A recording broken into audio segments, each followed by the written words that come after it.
بسم اللہ الرحمن الرحیم۔ السلام علیکم ناظرین۔ حضرت ابو درداء رضی اللہ عنہ روایت فرماتے ہیں کہ آقا صلی اللہ علیہ وسلم نے فرمایا، جس نے صبح و شام کے وقت 7 بار یہ کہہ لیا، حسبی اللہ لا الہ الا ہوا علیہ توکلت وہو رب العرش العظیم، مجھے اللہ ہی کافی ہے، اس کے سوا کوئی معبود نہیں، میں نے اس پر بھروسہ کیا اور وہی عرش عظیم کا مالک ہے۔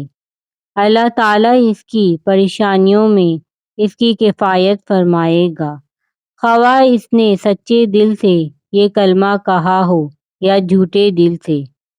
اس ویڈیو کو صدقہ جاریہ کی نیت سے زیادہ شیئر کریں تاکہ آنے والی اس طرح کی انفارمیٹیو ویڈیو آپ لوگوں کو ملتی رہیں۔